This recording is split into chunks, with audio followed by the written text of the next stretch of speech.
Hello, hello les amis Sagittaires, ascendant Sagittaire, signe lunaire en Sagittaire, bienvenue pour cette guidance. Aujourd'hui, nous regardons quels sont les messages que veulent vous faire passer vos guides pour la période du 15 mars au 15 avril 1900, n'importe quoi, 15 avril 2022 évidemment. Alors bien sûr, bienvenue à tous ceux qui découvraient cette chaîne pour la première fois, mais je vous rappelle comme tous les mois qu'il s'agit d'une guidance générale qui ne peut pas parler à tous les Sagittaires de la même façon, donc prenez les énergies qui vibrent avec ce que vous vivez et surtout laissez les autres messages s'ils ne vous concernent pas, tout simplement gardez votre bon discernement face à ces messages que je vous propose. Je ne suis pas parole d'évangile, n'est-ce pas? Donc, je vous invite à regarder la vidéo de votre signe ascendant et de votre signe lunaire si vous cherchez d'autres messages. Vous pouvez également, en regardant dans la barre d'infos, je vous ai mis les différents liens des guidances que j'ai effectuées pour votre signe dernièrement et vous trouverez mon adresse email si vous désirez des renseignements pour les tirages personnalisés. On regarde tout de suite de quoi veulent nous parler vos guides. Alors, quel serait le sujet ici? On a le Cancer, la Lune, la Balance et ici Vénus. Donc, l'harmonie déjà, peut-être dans le foyer, dans la famille, une certaine forme de cohésion familiale, cohésion dans ce qui est pour vous votre clan. Alors, on peut sortir du cadre de la famille si pour vous, vos amis sont par exemple des personnes que vous considérez comme votre famille.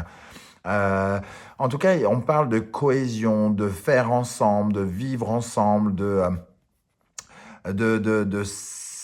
profiter ensemble de la vie, de se sécuriser les uns les autres, de s'entretenir les uns les autres, de prendre soin les uns des autres. Alors, je ne sais pas ce que vous êtes en train de vivre ici, en tout cas actuellement, mais ici, ça nous parle de cette dimension-là, un peu de votre cocon. Hein. Ça peut, pour ceux qui sont plutôt seuls, ça peut parler de votre moi intérieur, parce que le foyer, c'est vraiment votre moi profond.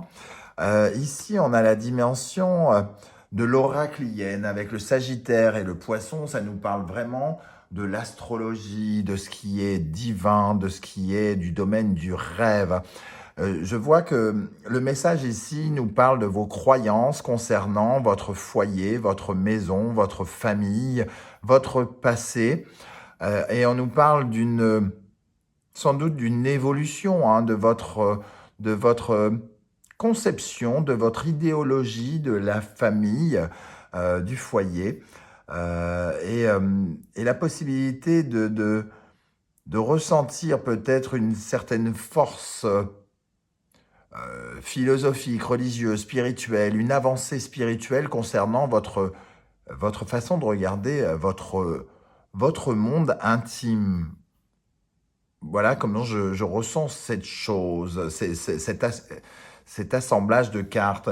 Surtout qu'en dos de deck, on a cette énergie de la Vierge. Ça nous parle d'une certaine forme de guérison. Hein. On voit ce caducée de la médecine et la Vierge et le secteur de la maison 6, le secteur de la petite santé. On voit qu'il y a quelque chose de l'ordre de la guérison pour vous.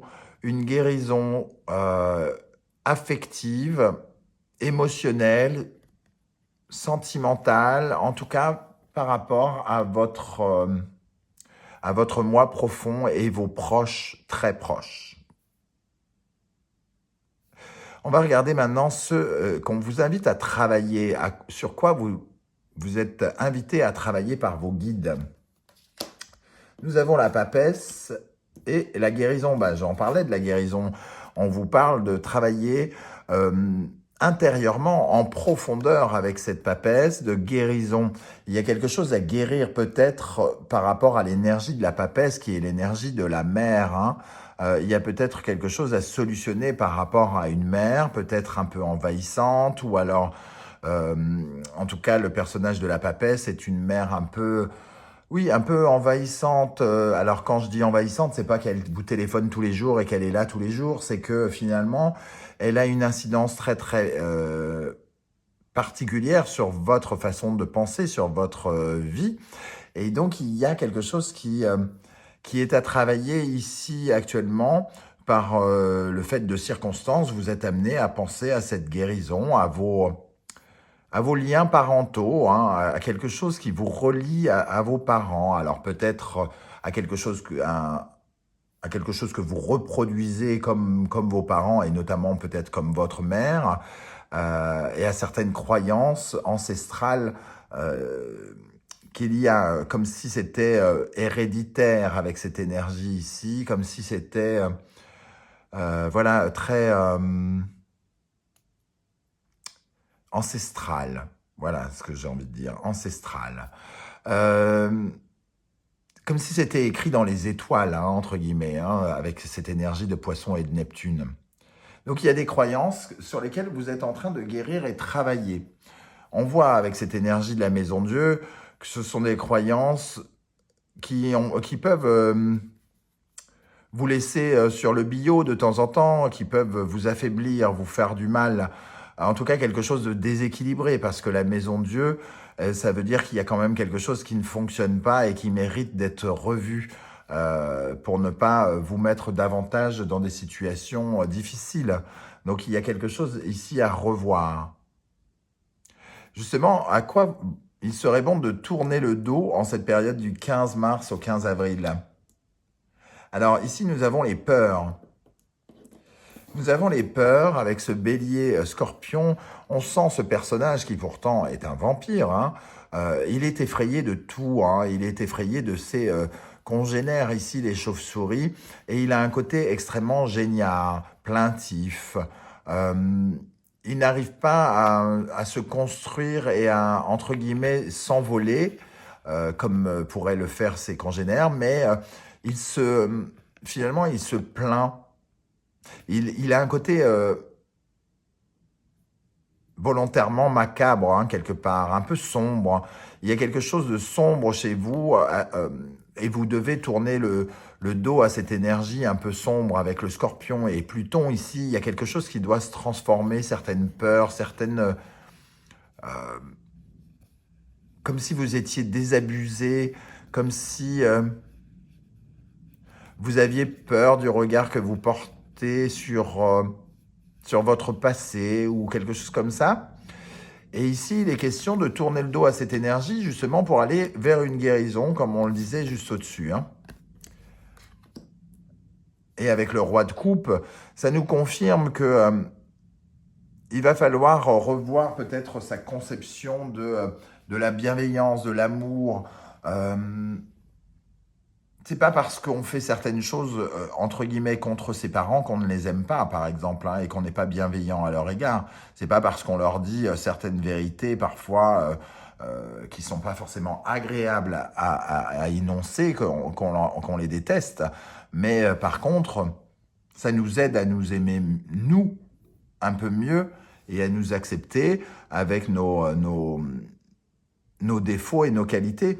Et ce roi de coupe ici, il peut avoir beaucoup de qualités, beaucoup de bienveillance, mais ici, il est peut-être un peu trop généreux, il a peut-être un peu trop de crédulité. Euh, il peut se faire avoir tout simplement à force de trop donner comme ça, d'être aussi généreux. Et justement ici, peut-être qu'on on se plaignait d'avoir beaucoup donné,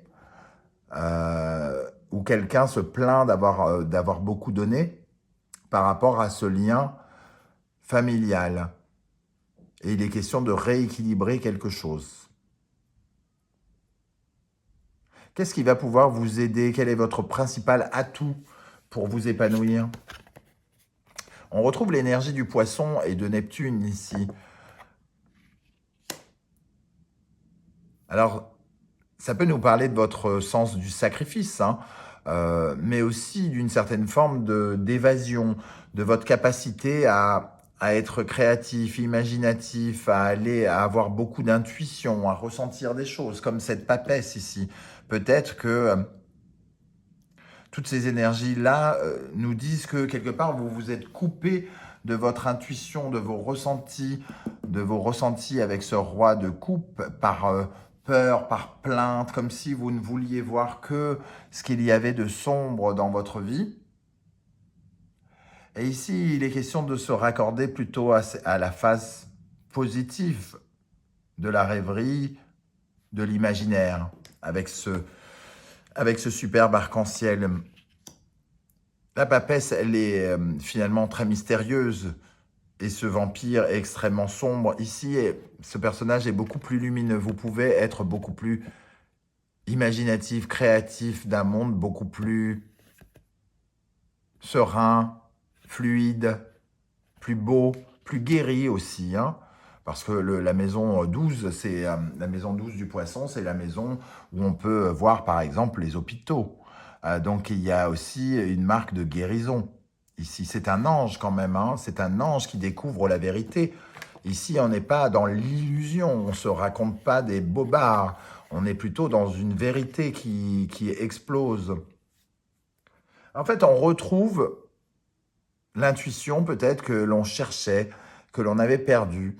On peut la retrouver. C'est en tout cas ce que vous avez comme atout, c'est d'être extrêmement intuitif pendant cette période. Vous allez sans doute ressentir des choses qui vont vous aider à guérir. Avec l'amoureux, ça nous parle de votre estime de vous-même déjà. Ça peut nous parler de ça et aussi de votre capacité à aller vers les autres, à séduire, à convaincre. Puisqu'on trouve la balance ici, il y a un rééquilibrage relationnel potentiellement à faire pour faire, entre guillemets, revenir les gens vers soi. Cet amoureux et l'énergie du poisson Neptune ici, en tout cas, c'est une vérité qui vous oblige à faire des choix. Des choix importants, semble-t-il, par rapport à, justement, votre schéma relationnel familial. Il y a des choix à faire. Vous allez être dans une fluidité et vous êtes quelque part accompagné sur votre route par cet ange qui vous souffle des réponses, entre guillemets, à l'oreille pendant cette période et qui vous aide à guérir. Quel est le conseil de vos guides ? Pour moi, ça me semble très très clair. Cette messe noire, Scorpion, Pluton, et ici le Sagittaire. En fait, vous êtes, comme avec cette énergie, dans quelque chose d'assez sombre, dans une énergie où vous avez des croyances sombres, un peu comme ces sorciers ici. Au lieu d'être des magiciens, ce sont des sorciers qui font de la magie noire. Il y a quelque chose qui doit changer et c'est votre conception du mauvais sort, votre conception de ce qui est sombre, douloureux dans votre vie, ce qui vous accompagne comme un boulet dans la vie. Il y a cette conception-là, une idéologie que quelque chose vous accompagne comme un boulet et j'ai comme l'impression que vous vous libérez de ce boulet. Et vous vous libérez aussi de ce voile que vous portiez sur les yeux qui vous empêchait de voir certaines réalités, qui vous mettait en position de dualité, comme si vous étiez en guerre avec quelqu'un. Quelqu'un qui peut faire partie de votre famille, de votre entourage proche, ou quelqu'un que vous considérez peut-être comme quelqu'un de votre famille. En tout cas, on change d'énergie, on va vers davantage de lumière. On sort de ce côté j'ai l'âge Koumoun, je m'en sortirai jamais avec ces problèmes, ces carcans, ces trucs qui sont ensevelis dans ma mémoire, dans mon passé, et qui m'empêchent d'avancer clairement. Bon, ici, on va regarder maintenant le message de vos guides. Alors, elle est déjà retournée, j'ai oublié de la mettre dans l'autre sens. le choix. On retrouve cette énergie de l'amoureux. Souvenez-vous que la décision finale vous appartient. Et la décision, elle pourrait être marquée sur une décision familiale. Une décision par rapport à votre foyer, par rapport à votre famille, par rapport à vos souvenirs, à votre passé. Une décision capitale, mais qui reste entre vos mains. Entre vos mains et, entre guillemets, ici, on nous dit inutile d'avoir peur de vous plaindre ou quoi que ce soit. Vous avez toutes les armes en main pour prendre des décisions concernant les problématiques que vous rencontrez aujourd'hui de ce côté-là. Voilà les amis Sagittaires, comment je ressens votre tirage. Alors je ne sais pas du tout comment ça va vous parler personnellement, n'hésitez pas à me le dire en commentaire, je serai heureux de vous lire et de vous répondre. Si vous pouvez prendre également quelques secondes pour liker cette vidéo, pour vous abonner si ce n'est pas déjà fait ou partager cette vidéo sur les réseaux sociaux, je vous en remercie. N'oubliez pas que chaque like compte parce que ça représente des remerciements, des encouragements pour moi, pour m'aider à faire grandir cette chaîne. Je vous remercie en tout cas d'être là et de m'avoir écouté. Je vous dis à très vite pour de nouvelles guidances. Ciao, ciao.